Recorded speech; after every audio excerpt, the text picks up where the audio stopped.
Machine learning API will allow you to expose your machine learning model to the outer world. And it is one of the critical activity in your end-to-end machine learning pipeline. So in this video, we will build one machine learning API with the help of Fast API framework. And in order to perform that activity, first we need to build one machine learning model. We'll store all those model artifacts locally, or we can store it within your cloud storage system. We will build one machine learning API with the help of Fast API framework, which will take all those model artifacts from my repository. And then at last, we will build one front-end web application with the help of Streamlit package, which will invoke the machine learning API, which we have just built as a part of previous activity. Okay, so that covers the end-to-end flow, and in this video, we will cover all those different aspects of building the machine learning API and how we can access it with the help of front-end web application. The first activity is to set up the Python virtual environment. And here in this notebook, I have given a set of instructions to configure your Python virtual environment. Okay, so just follow all the instructions to configure it appropriately. And within the main folder, I have listed on all the packages required for running your machine learning API.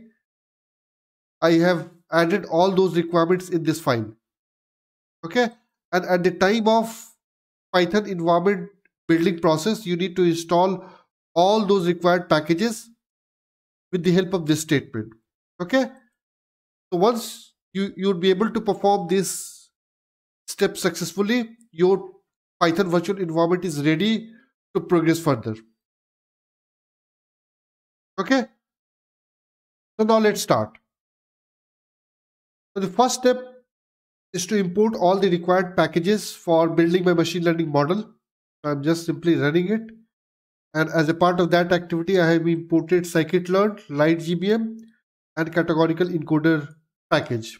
Okay. And in next step, I will be simply taking the required Python package version for all the packages which we had used in this notebook. And this will help you in ensuring that whatever package version you're using at the time of model training, the same Python package versions are used at the time of prediction. Right? So that's the one way of tracking what Python package version you're using during different stage of your model development. Okay. Then I'd be simply loading the placement data, right? And I'd be simply checking the data, the initial 5 set of rows. Okay. And here in this data, this is my target outcome status column, which contains two values like placed or not placed. And all the other columns will provide the data value for all the candidates who are placed or not placed in past at the time of campus recruitment drive. Okay. But if you look carefully, the content of data, you'll find one important observation. The salary column would only be known after the candidate would be placed in the campus recruitment drive. Well, that's the reason all the candidate will have some value in column salary only after the candidate is placed. For the candidate who is not placed in the campus recruitment drive, contains nothing. So that's the reason it contains none. And at the time of model training, we need to make sure that we are not including salary column for model training activity, because this would be known only after you will know that candidate is placed or not, right? So it's after effect. Okay. And for any new data, this value would not be available, right? So if we need to predict whether the candidate would be placed or not placed based on other feature values, then definitely the salary value would not be known at that point of time. And that's the reason I have removed salary from my training feature list, right? So exclude column contains all the features which are not required at the time of model training, right? And salary is one of those columns. And similarly, we need to remove the target outcome from my training feature list. Okay. And serial number column contains all the unique values for each candidate. And as it will not provide any predictive value, and that's the reason I have removed all these three feature columns from my training feature list. Okay. And next I am simply encoding my target features, right? And I'm assigning value 0 for placed and 1 to not placed. Okay. The next few statements will simply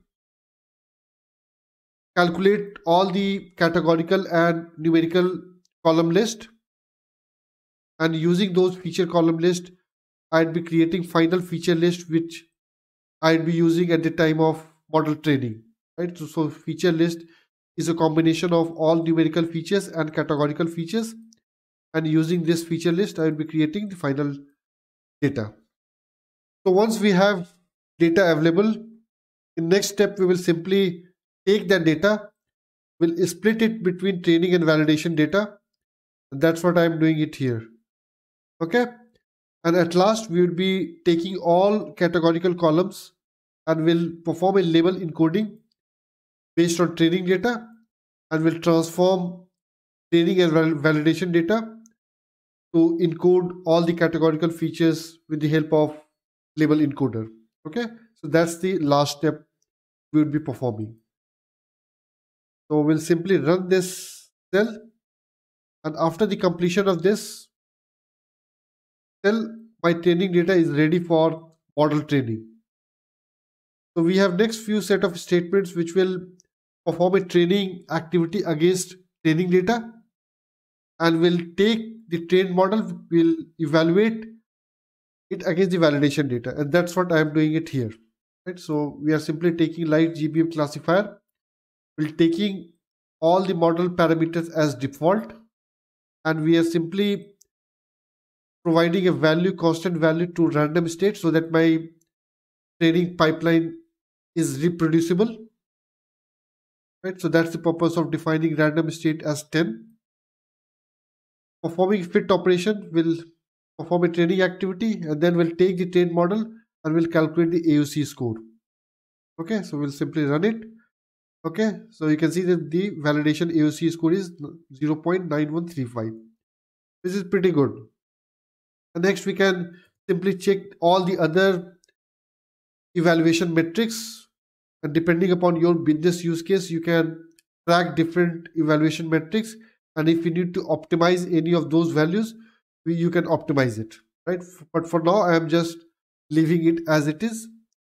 Okay, just for understanding purpose, what sort of values it provides and how the different evaluation metrics varies for different classes. Okay, and in last step we will be storing all the model artifacts locally, and you can use the other cloud storage or whatever way you need to store all those model artifacts. You can use it based on your requirements, but for now I'm storing it locally. So I'm simply running it. So if you look carefully, I am storing 4 different type of artifacts, and we'll try to understand why we need to store all those model artifacts. First I'm storing the label encoder. The label encoder is very important, right? Because at the time of prediction, in production you'll be getting the data in this format. Prepare data first, right? And in order to prepare data first, you need to perform all the activities which you had used during the model training. The same set of activities we need to perform at the time of prediction. So the first step is to perform the label encoding. It's the one activity. The other activity, we need to filter out the irrelevant columns which would not be required for generating prediction, right? So for feature is one of the important model artifacts which we need to store, right? So that's the my second important features. So you can see that features, we are storing features, we are storing label encoder, and we are also storing the model weights, right? So whatever my light GBA model will provide, we will store that model artifact so that we can use the trained model for generating prediction. So that is third model artifact. The fifth artifact would be the categorical features, because at the time of model evaluation or at the time of generating prediction, we need to make sure that we understand or we categorize all the feature columns in the same way which we had used at the time of model training. And for that purpose, we need to understand which features are categorical and which features are numerical. And by understanding all those categorical features, you would be able to perform the label encoding appropriately, right? So, and that's the reason of storing categorical features separately, right? So we'll simply run it, and this will store all those model artifacts in your local drive. Okay, so that completes my these two activities where I have built a one machine learning model. So that part is done. We have stored all those model artifacts in my local repository. And in next step, it will take all those model artifacts and build a machine learning API with the help of Fast API framework. Okay, so now let's see. We'll come back to main folder where we have stored all the Jupyter notebook and all the model artifacts, right? And within this main folder, we have one subfolder called app. So we'll simply click on this subfolder. And within this subfolder, we have one Python application called main.py. So we'll simply click on this. So this main.py module will contain all the required functionality for invoking any machine learning API endpoint. Okay. So before going through each and every statement, we'll simply run this Python application, and then we'll come back to this Python module to understand what it means and how it relates to machine learning API endpoint. Okay, because that would be easier for you to understand the significance of each statement with respect to machine learning API. Okay, so simply go to a command prompt, and here I have activated the Conda environment. So my Conda environment is Fast API -deployment, and I have gone to the app folder, and from here I will invoke the main.py function just like a simple Python application. Press enter. So it will start the local deployment server, and the local deployment server UVCon, which is up and running at this endpoint. Okay, so we'll simply copy it, and we'll try to open that endpoint. Okay, so we'll simply run it, right? So this is the local deployment server, and here you can see that my system is healthy. And now we'll come back to my main.py function, and we'll try to understand how it relates to machine learning API endpoint. Okay, so the first set of activity is simply importing all the required packages, and the main package is UVCon, right? So UVCon is asynchronous web gateway interface, which sits between your web server and your Python web application, which you have built with the help of Fast API framework, right? So UVCon acts like an interface between these two components, web server and your Python application. Okay, so after that, the next important package is Fast API. So we'll simply import the Fast API package, and the third step will initiate a Fast API application instance. So here I am simply invoking the Fast API and passing some additional parameter for title and description and the versions, right? So these are the certain parameters which you can pass to your Fast API app instance, right? So I have given the name as app, and with the help of this app Fast API instance, we can invoke different endpoint, right? So here you can see that I am creating app.get, right, for invoking the get method, right? And here I am invoking app instance for post method, right? So we'll see how it relates to my machine learning API endpoint. But this is the main application instance which we will be using for different sort of operations, right?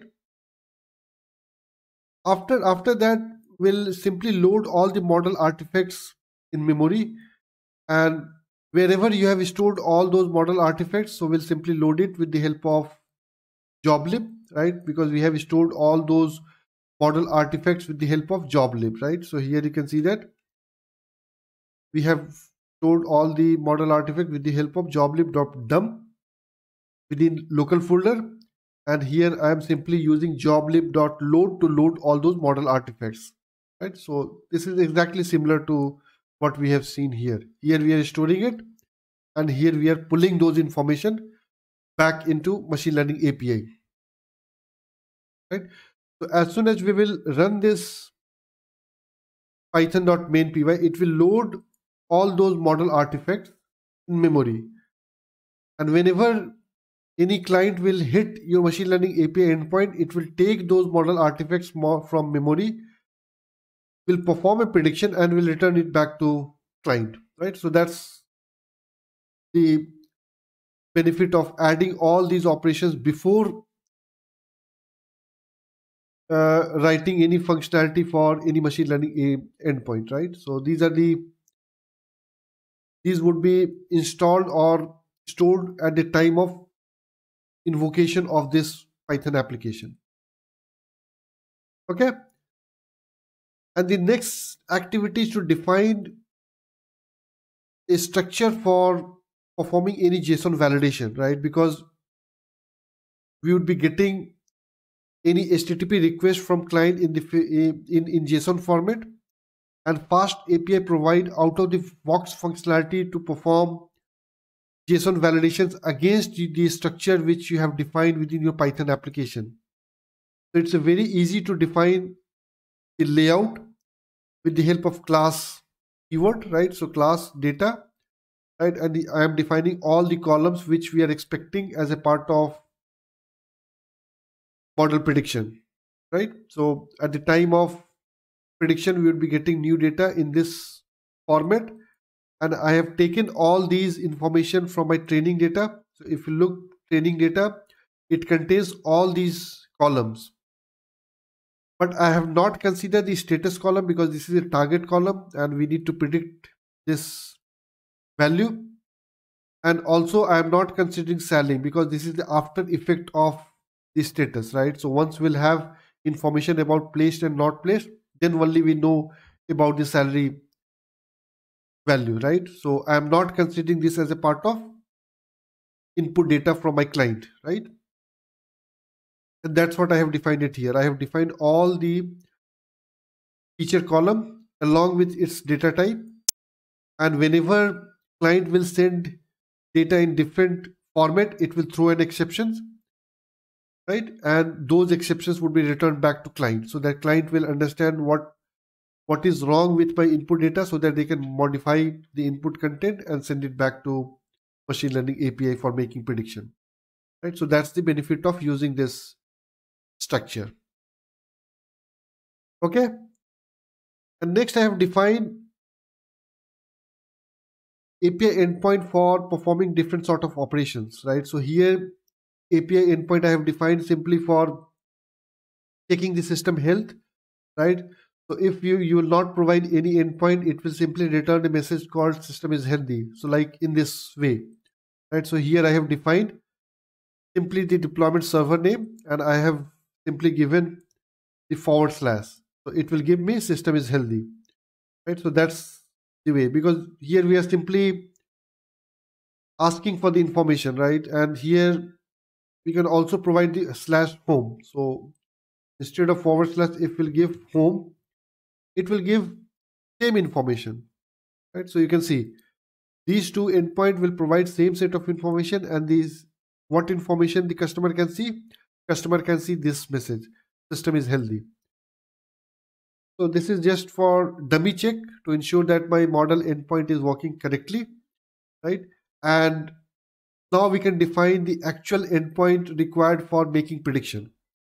Right? So here I have defined a post method for my app instance, and I have defined the name of my endpoint as /predict.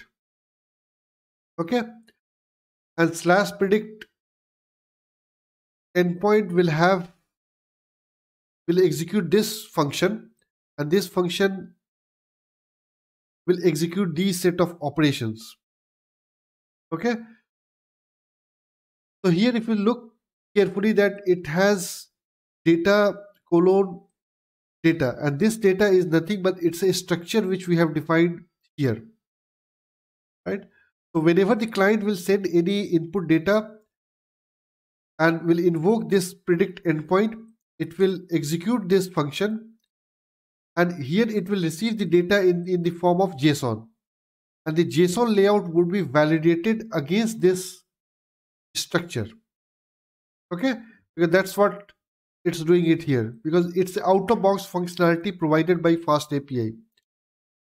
We don't need to write different statements to perform those sort of activities. It would be done automatically by Fast API. Okay, and next we'll simply extract the value from my JSON layout. So we can extract it with the help of data.dict function, and it will provide a dictionary of my input data. Okay, and next we will be performing some set of activities before making prediction, just to make sure that my data is in right format for making prediction. So what I am doing, I am just taking this data underscore dictionary and converting it to the data frame, right? So with the help of this find as inbuilt function. Okay, so after this operation, we'll have data underscore data frame, which contains a single row which we have received from my client, and we'll take the feature list which we have loaded here, and this feature will contain a valid training feature list which we will use at the time of prediction, right? Because both the training feature list and the prediction feature list against the new data should contain the exactly same number of feature columns, right? So, and that's the purpose of using this statement, right? So after the execution of this statement, we'll have data frame which will have only valid number of columns which are required for making prediction. Okay, so once it is ready, we'll perform a label encoding against all my categorical columns, right? And that's what I'm doing it here. We are taking the label encoder which we have loaded here, right?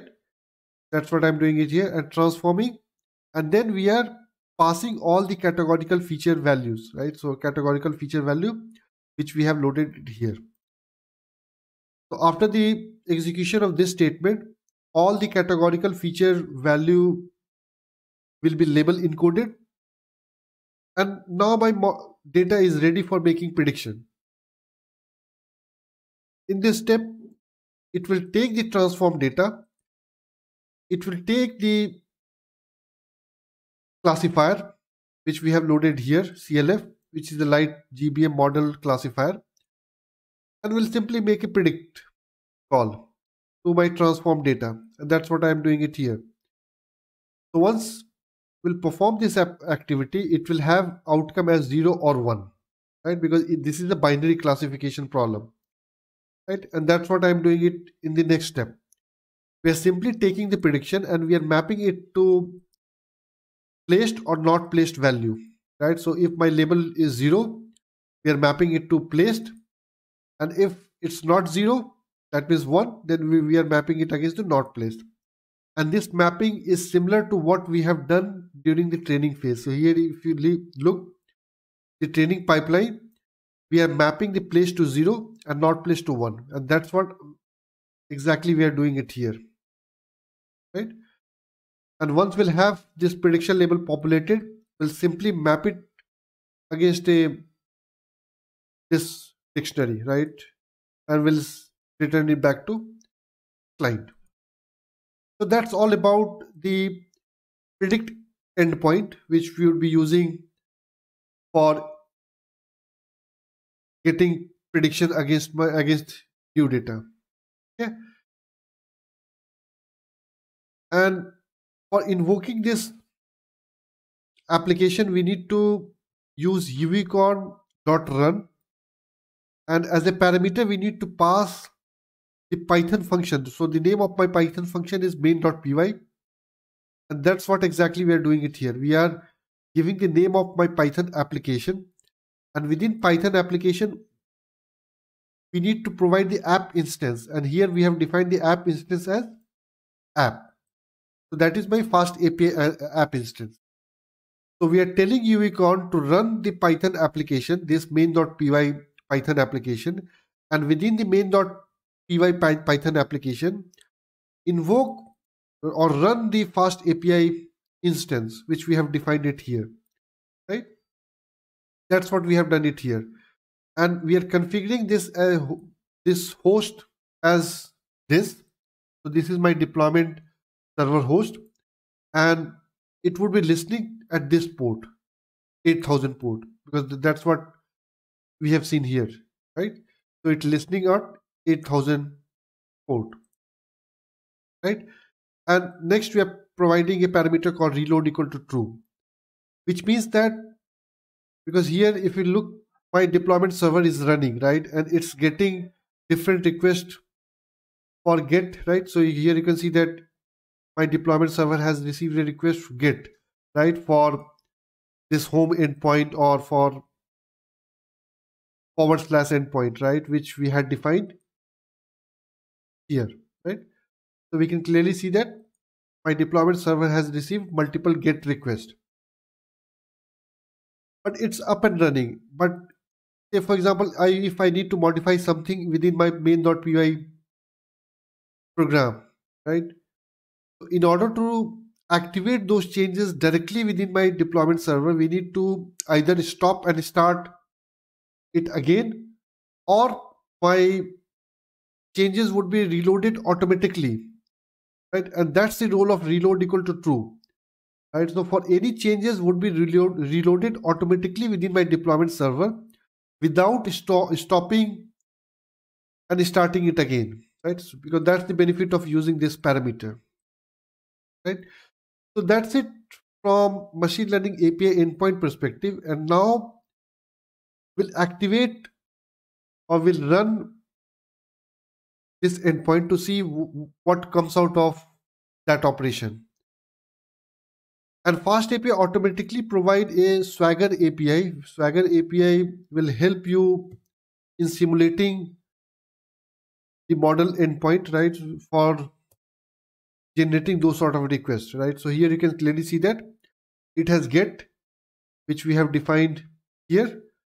So you can clearly see from Swagger API we have two get request and we have one post for predict, right? So once you will click on post, and here I need to give try it out, right? And here you can give some input value, right? So I'm just taking input value from what I have tested before. So I will simply check test this one, okay, and we'll take this data, okay, and we'll copy it here. So this is the exact format which we are expecting as a part of input, right? So we'll execute it. We'll just click on execute, and it will return a prediction called placed, right? You can see this is the response body, right? And once you will click on this execute, it will fire this curl command, right? So curl -x post, and you can see that this is the endpoint it would be hitting. So endpoint is this deployment server IP, the port which it would be listening, right? So we have defined 000 this IP, this port, and my model API endpoint, and that's what we can see it from here, the endpoint name here, right? And accept the application JSON. So that means it's sending a JSON request, right? And this is the content of my JSON layout, right? Which we have defined it here, right?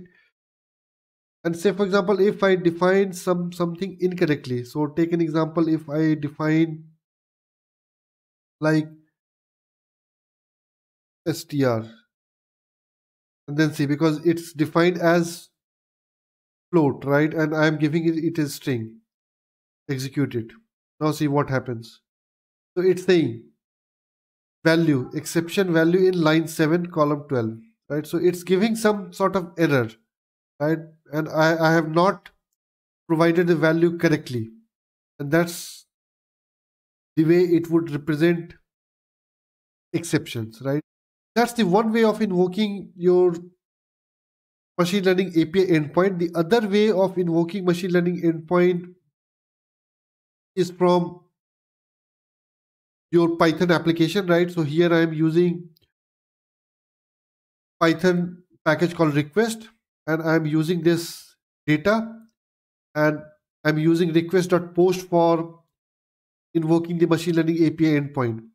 So here I'm invoking this API endpoint, and I'm passing data in JSON format, and I'm passing this data, right? We'll simply run it. You can see that it's placed, right?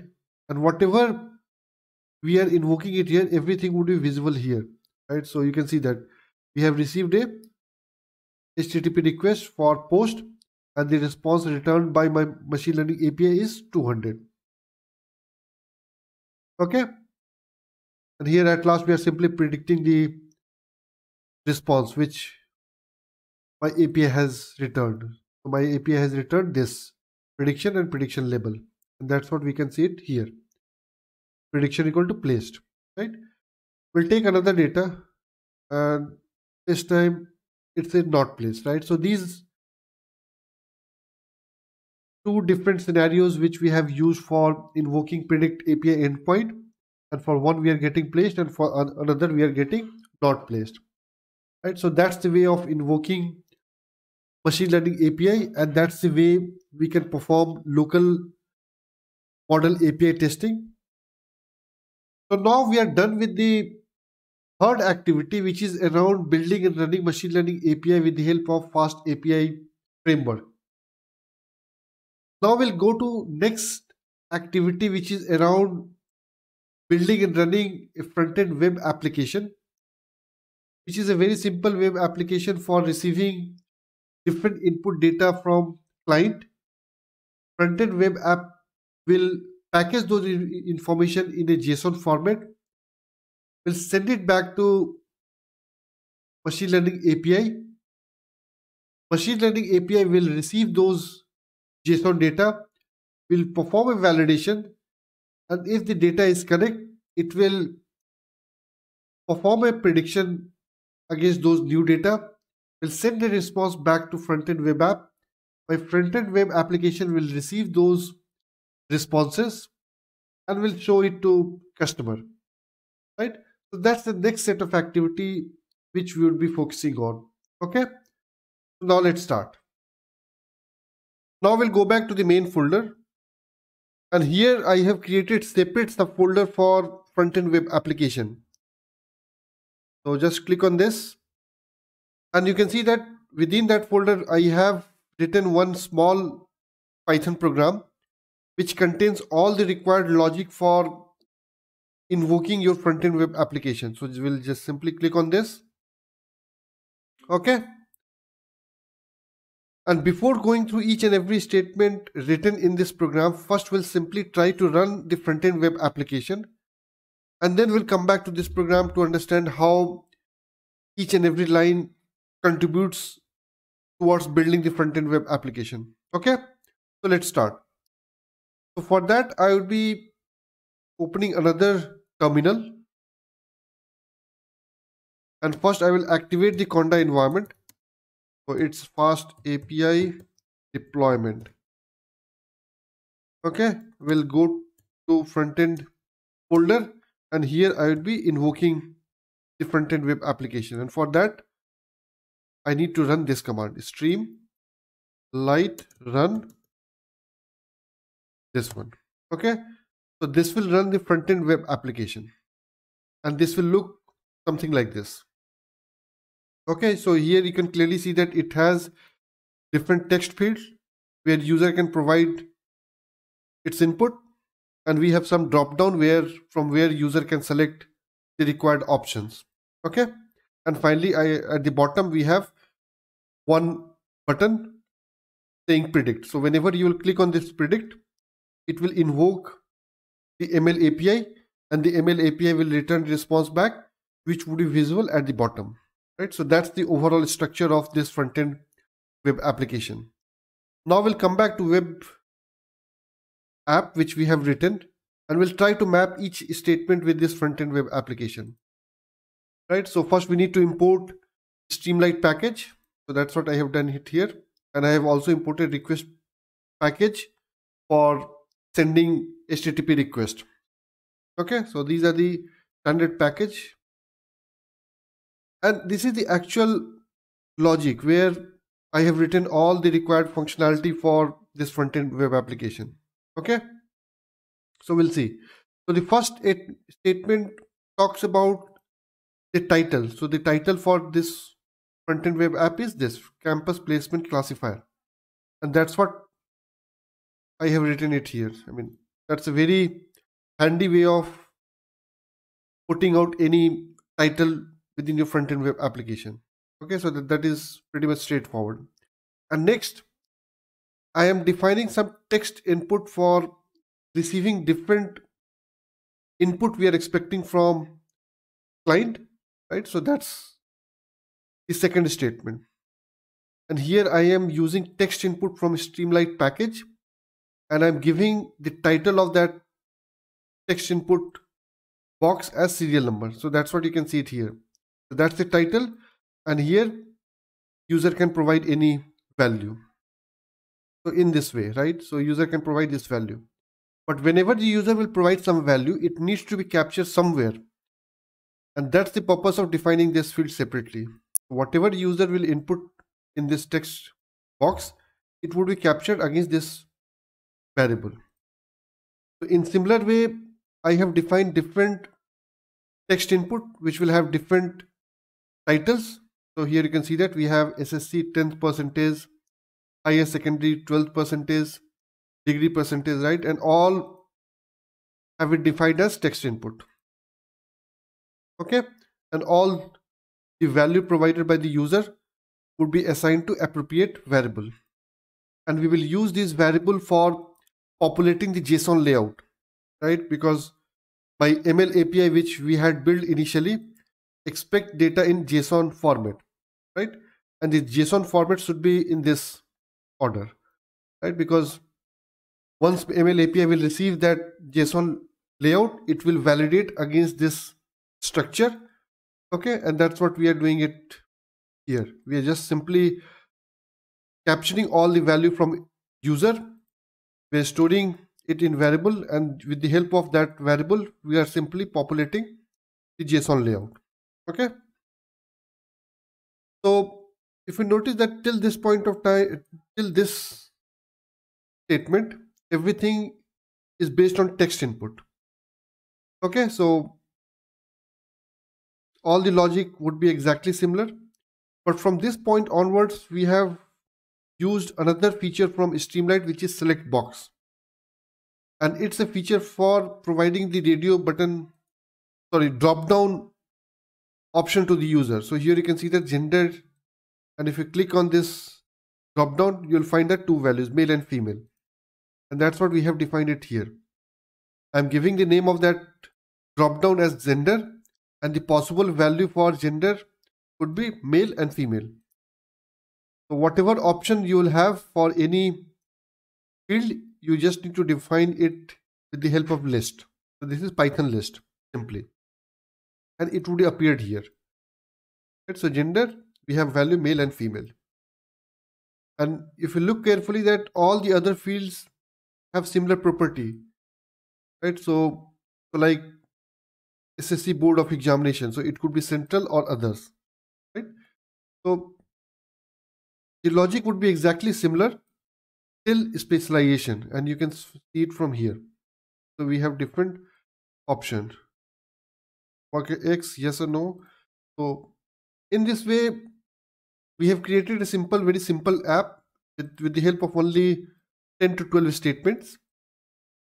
Okay, and once you'd be able to capture all those values, we are simply creating a data structure JSON layout in JSON layout so that we can send it to ML API. Once it's populated, we'll simply write a statement saying that if, with the help of button functionality provided by Streamlit, and the value of that button would be predict, and that's what we can see it here. The value of that button is predict.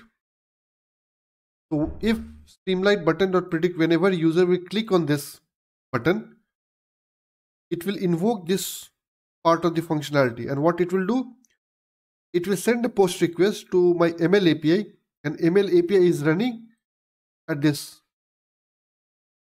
endpoint, right? So it will hit the ML API and it will pass the JSON layout, and the data will be coming from here. That's what we are doing it here. And response would be captured, and here we are simply taking the response and we are displaying it to the user. So Streamlit.success. So once we'll get a success response from machine learning API, it will show a success message. Okay, and then finally we will simply execute this run function and we'll see how it works. So I will simply provide some value 1, 2, 3, 10% is 80, 75, 78, 80, 78. Okay, and we'll leave all the value as it is, and we'll simply now click on predict. So you can see we have got a response from ML API saying that prediction from the model is placed. Now we'll try different value, and now we'll give like 40. Okay, and here I will also give 50. Try changing some different value and we'll click on predict, and here you can see that it's not placed. So now we have seen the end-to-end flow from local environment perspective. So we have started with machine learning model. We stored all the model artifacts within local repository. Then we have taken that model artifacts and built a machine learning API with the help of Fast API framework. And then at last we have built one front-end web application with the help of Streamlit package. And then using that front-end web application, we have provided some input data, which front-end web application has passed to machine learning API. Machine learning API has received those messages, performed a set of validations, and returned a prediction back to front-end web application. Right? So that's what we have seen in this video. In next video, we will take this machine learning API and its environment, we'll containerize it with the help of Docker, and then finally we'll run a front-end web application to invoke the machine learning API, which would be running within Docker container, and we'll see the end-to-end pipeline, how it will work within the containerized environment. Okay, so that's it for now. I hope you will find this video useful. Please like and subscribe to my YouTube channel and press the bell icon to get new video updates. And thanks for watching my video again.